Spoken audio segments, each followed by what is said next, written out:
Assalamualaikum warahmatullahi wabarakatuh. Kami, kelompok 2 dari 12 MIPA 3 akan menjelaskan mengenai kebijakan-kebijakan Presiden di bidang sosial, politik, dan ekonomi. Dan akan dimulai dari Presiden yang ketiga, yaitu Pak B.J. Habibie. Kelompok 2 ini beranggotakan Anissa Nurmayanti, Denisa Eka Putri, Nurul Hikmah, Raisya Aprilia Gunawan, Siti Nurhalisya, Syaira Nabila, dan Yuki Maila. Yang pertama, kebijakan politik ekonomi dan sosial pada masa pemerintahan Pak B.J. Habibie. Kebijakan politiknya yang pertama, mengganti 5 paket undang-undang dan 3 diantaranya diubah agar lebih demokratis. Yang kedua, membebaskan rakyat dalam menyalurkan aspirasi. Yang ketiga, melakukan pencabutan terhadap pemberedelan pers. Yang keempat, jejak pendapat wilayah Timur Timur. Yang kelima, memberikan abolisi atau hak kepala negara untuk menghapuskan hak tuntutan pidana kepada 18 tahanan dan narapidana politik atau orang-orang yang pernah mengkritik presiden. Yang keenam, pengurangan jumlah anggota ABRI di MPR dari 75 orang menjadi 38 orang. Yang ketujuh, Polri memisahkan diri dari ABRI menjadi Kepolisian RI. Istilah ABRI diubah menjadi TNI. Selanjutnya ada kebijakan ekonomi. Yang pertama, merekapitulasi perbankan dan menurunkan inflasi. Yang kedua, merekonstruksi perekonomian nasional. Yang ketiga, melikuidasi bank-bank bermasalah. Yang keempat, membentuk Badan Penyihatan Perbankan Nasional. Yang kelima, menaikkan nilai tukar rupiah terhadap dolar AS hingga di bawah 10.000. Yang keenam, mengesahkan Undang-Undang Nomor 5 Tahun 1999 tentang larangan praktik monopoli atau persaingan tidak sehat. Yang ketujuh, mengesahkan Undang-Undang Nomor 8 Tahun 1999 tentang perlindungan konsumen. Selanjutnya ada kebijakan sosial. Yang pertama, keputusan Presiden nomor 6 tahun 2000 mengenai pemulihan hak sipil penganut agama Konghucu. Yang kedua, menetapkan Tahun Baru Cina atau Imlek sebagai hari besar agama sehingga menjadi hari libur nasional. Yang ketiga, melalui Inpres nomor 26 tahun 1999 pada Inpres nomor 4 tahun 1999, Pak B.J. Habibie memulai upayanya untuk mengakhiri diskriminasi terhadap warga etnis Tionghoa. Dan yang keempat, Pak B.J. Habibie mengeluarkan keputusan Presiden nomor 181 tahun 1998 yang melahirkan Komisi Nasional Anti Kekerasan Terhadap Perempuan atau Komnas Perempuan. Sekian yang dapat saya jelaskan, selanjutnya akan dijelaskan oleh kawan saya. Assalamualaikum warahmatullahi wabarakatuh. Saya Syaira Nabila akan meneruskan materi tentang kebijakan-kebijakan presiden. Kita akan membahas kebijakan presiden pada pemerintahan Abdurrahman Wahid atau Gus Dur. Yang pertama, kebijakan politik. Itu menentang rencana pencabutan TAP nomor 25 MPRS tahun 1966 tentang pembubaran PKI. Yang kedua, penundaan bantuan IMF. Apa sih itu IMF? IMF ialah International Monetary Fund atau Dana Moneter Internasional. Mengapa pada pemerintahan Gus Dur terjadi penundaan bantuan IMF kepada pemerintah Indonesia? Karena Gus Dur menilai tindakan IMF terlalu kaku dalam memperbaiki krisis ekonomi di Indonesia. Juga selain itu, hubungan pemerintah Indonesia dengan IMF pada pemerintahan Gus Dur itu juga tidak baik karena masalah amandemen Undang-Undang Nomor 23 Tahun 1999 mengenai Bank Indonesia. Penerapan otonomi daerah terutama menyangkut kebebasan daerah untuk pinjam uang dari luar negeri. Juga revisi APBN tahun 2001 yang terus tertunda pelaksanaannya. Akibat tidak tuntasnya revisi tersebut mengakibatkan IMF menunda pencairan bantuannya kepada pemerintah Indonesia.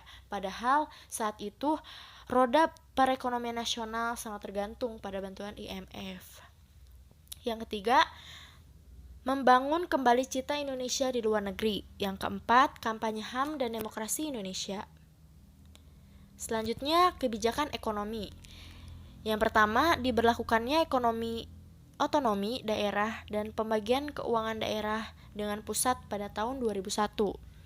Pada bulan April 2001, nilai tukar rupiah terhadap dolar Amerika Serikat sempat menyentuh 12.000 per dolar Amerika Serikat.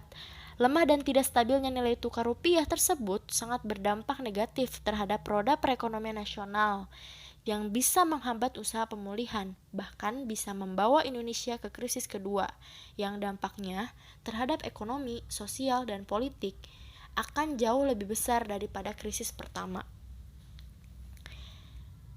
Yang kedua, penajaman visi ekonomi.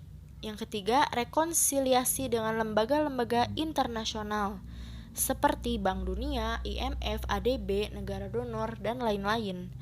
Yang keempat, penajaman restrukturisasi perbankan. Yang kelima, penajaman restrukturisasi BUMN. Yang keenam, penajaman restrukturisasi sektor real. Mengapa diberlakukannya kebijakan penajaman restrukturisasi? Karena merestrukturisasi lembaga pemerintah seperti menghapus departemen yang dianggapnya tidak efisien atau menghilangkan departemen penerapan dan sosial itu untuk mengurangi pengeluaran anggaran. Juga membentuk Dewan Keamanan Ekonomi Nasional. Yang ketujuh, realokasi subsidi. Realokasi subsidi juga berprioritas pada sektor rawan krisis, termasuk kesehatan, seperti penajaman program JPS Pendidikan dan Kesehatan. Juga membentuk Badan Reformasi Hukum dan inventarisasi kasus-kasus korupsi. Juga penataan institusi penegakan hukum, seperti kepolisian, kejaksaan, lembaga peradilan, dan lain-lain. Sekian dari saya, mohon maaf jika ada kesalahan kata. Wassalamualaikum warahmatullahi wabarakatuh.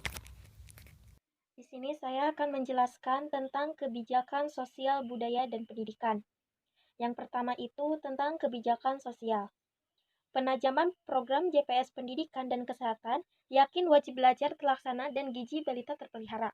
Maksud dari ini adalah jaring pengamanan sosial, yakni JPS, sebagai upaya penyelamatan ekonomi dan sebagai landasan bagi pelaksanaan kegiatan ekonomi normal yang berkelanjutan. JPS juga merupakan program pemerintah yang bertujuan untuk menanggulangi krisis dan memaksimalkan masyarakat untuk terlibat aktif dalam melaksanakan pembangunan. Yang kedua yaitu kebijakan budaya. Membangun kembali rasa saling percaya antar warga negara. Maksudnya itu, pemerintah Indonesia pernah menekankan soal membangun kembali kepercayaan. Kepercayaan ini merupakan suatu hal yang sangat strategis. Hal ini dapat menjadi fondasi bagi pembangunan ekonomi berkelanjutan serta penentu stabilitas negara. Yang ketiga yaitu ada kebijakan pendidikan. Pelanggaran demonstrasi guru-guru Jawa Barat ke DPR.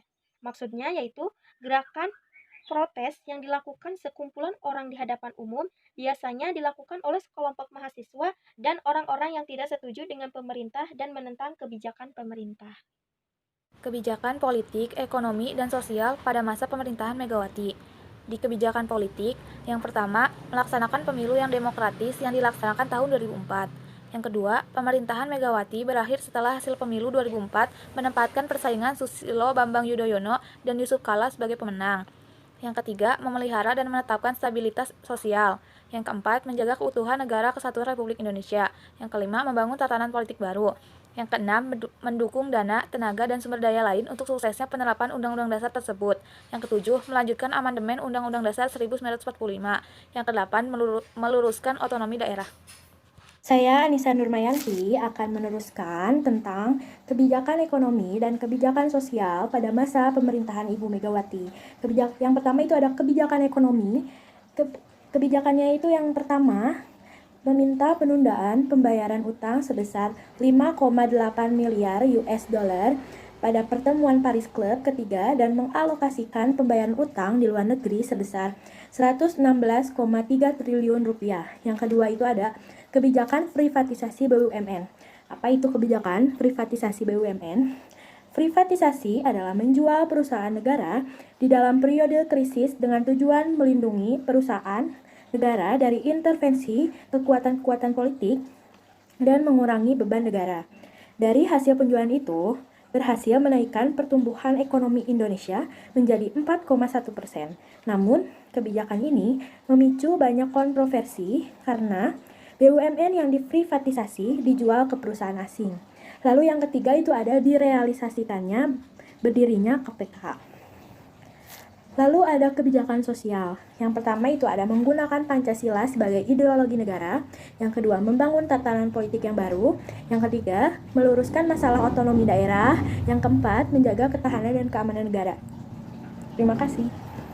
Perkenalkan, nama saya Siti Nurhalisya Mulyani. Saya di sini akan melanjutkan tentang kebijakan politik ekonomi dan sosial pada pemerintahan Susilo Bambang Yudhoyono atau bisa disebut dengan SBY.